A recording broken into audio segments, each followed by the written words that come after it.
जय गुरुदेव, जय गुरुदेव।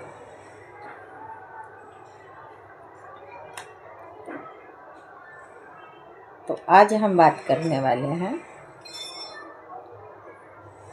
सती महादेव के प्रति। जो सती को महादेव ने क्यों त्याग दिया था और सती ने अपना यज्ञ में क्यों झोंक दी। मेरे कहने का मतलब, सती ने अपने आप को क्यों आग में जल गई। आज हम उसके बारे में बात करने वाले हैं।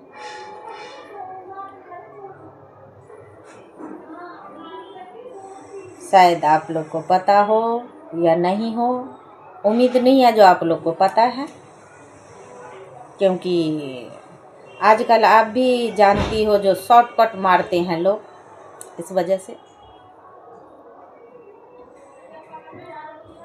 प्लस पॉइंट को ये जो बोलते हैं जो भागवत में पूरे सुना देता हूँ, तो वो बात भी गलत है, क्योंकि मैं सिंगल रह के और घर में सिंगल ये चीज़ करके देखी हूँ, इसलिए मैं अपनी तजुर्बा बता रही हूँ। वो भी 9 दिन 10 दिन में इतना कहाँ से अध्ययन कर पाएगा कोई भी। खुद भी इंसान है, आप जान सकती हो, मान भी सकती हो, इसलिए मैं बता रही हूँ। जब रामचंद्र जी और माता सीता वन में भटक रहे थे और सीता जी को जब हर लिया था रावण ने, उस टाइम माता सती और महादेव भ्रमण करने के लिए निकले थे बाहर। फिर इनको देखा महादेव ने, जो सीते सीते करके आवाज़ दे रहे थे भगवान राम ने। तो फिर एक दूसरे को प्रणाम किया। फिर सती माता को बर्दाश्त ये चीज़ नहीं हुई, जो मेरे पति को तो दुनिया पूजता है, चाहे मेरे पति को दुनिया नमस्कार करते हैं, तो मेरा पति इस ब्राह्मण को क्यों नमस्कार किया। ये चीज़ माता ने पूछ भी दिया अपने पति से, महादेव से। तो माता को जवाब मिला कि ये स्वयं विष्णु भगवान है। तो माता ने इस बात पे गौर नहीं किया, बोला कि नहीं, ये ब्राह्मण को आपने प्रणाम क्यों किया, आपको तो पूरा संसार पूजते हैं, चाहे नमस्ते करते हैं। तो बोला कि मतलब क्या बोलते हैं, महादेव जी ने कहा कि अगर मेरी बात पे आपको विश्वास नहीं हो रही है, तो आप ऐसा कीजिए, परीक्षा ले लीजिए। तो हम आप जो पूजते हैं, वर का जो पूजते हैं, तो आप लोग को पता हो महादेव वहीं पे विश्राम कर रहे थे, और माता सती ने रामचंद्र जी के पास सीता के रूप में गए वहाँ पे और बोले,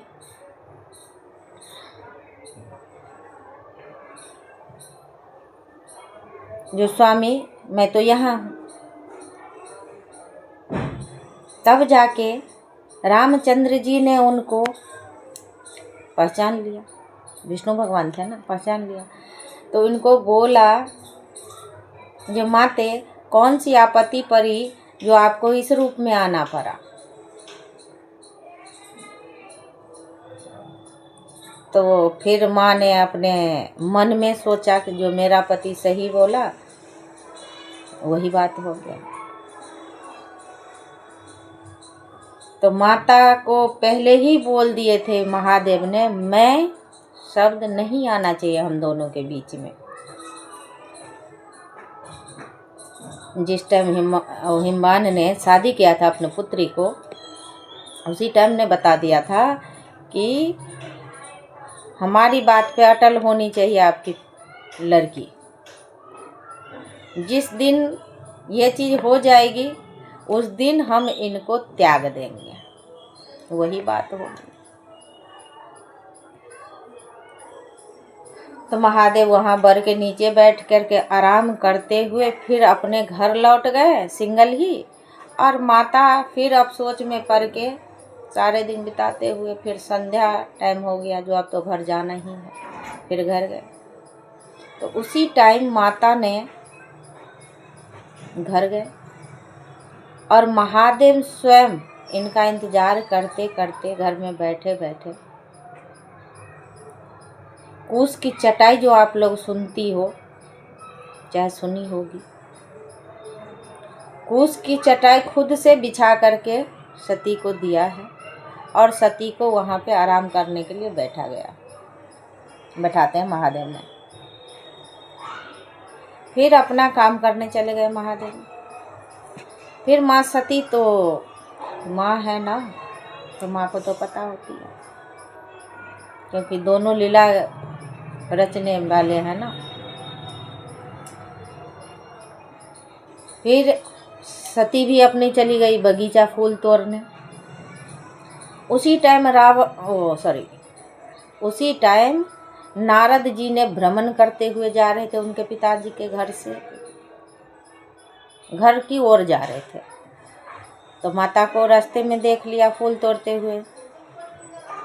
तो फिर नारद जी ने कहा, माते आप नहीं चल रही हो घर वहाँ मायके? तो बोला नहीं, क्यों, क्या हुआ?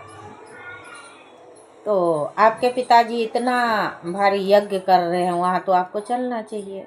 तो बोला मेरे को तो मालूम नहीं है। और उससे पहले अपमानित होकर के महादेव जी आ चुके रहते हैं वहाँ से अच्छी तरह। तो फिर वो अपने पति के पास आए, महादेव जी से बोले, नाथ मेरे को मैके जाना है। तो बोला कि नहीं, तुम्हें बुलाया है? तो बोला नहीं बुलाया तो मत जाओ। तो बोला नहीं, मेरे को तो जाना, मेरा मैके है, मेरे को तो, और जाति को तो ये बहाना होता है, आप भी जानते हैं। नहीं, मेरे को तो मैके जाना है। तो बोला बगैर बुलाए इंसान का कहीं वैल्यू नहीं रहता।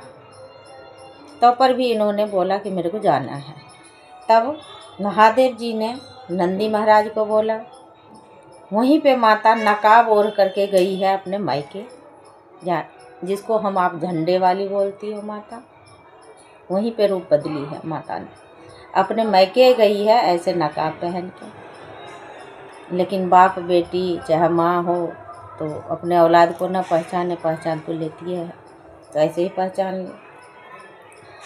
फिर वहाँ पे बहुत अपमानित होना पड़ा उनको, माता को भी। तो माता का एक ही लक्ष्य था कि हाँ मेरे पति का मान सम्मान न हो, वहाँ काम होना व्यर्थ है।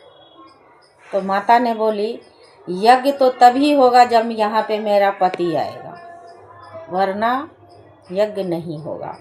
अगर यज्ञ होगा तो इसमें मैं जान दे दूँगी, अपने पिताजी को कहा। तो इनका पिताजी सीरियस नहीं हुआ, उल्टे बोले इनको, जो एक तो बुलाई नहीं हूँ, अगर तू आई गई है तो चुपचाप आकर के बैठ जा और देख। तो इनका एक ही कथन था कि नहीं, अगर ऐसा नहीं हुआ तो मैं जान दे दूँगी। फिर लास्ट में सती ने ऐसे ही किया। तो यही है सती और महादेव की कहानी, और यही है सती त्याग की बात जो कर रहे हैं हम आप, यही है। और महादेव को भस्म इसलिए प्रिय हैं, जो सतीये के विरोध में भस्म वो लगाते हैं, आप लोग भी जानते होंगे ये चीज़।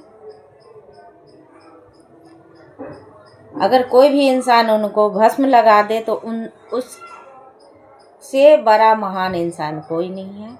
हम ये आप लोग को बता रहे हैं, ये सब नहीं बताते। अगर हमारी बात आप लोग को समझ में आई हो तो जय श्री महाकाल, जय श्री महाकाल, हर हर महादेव, जय श्री कृष्णा, राधे राधे ज़रूर लिखना। और लाइक कमेंट ज़रूर करना जो बात सही है या गलत है।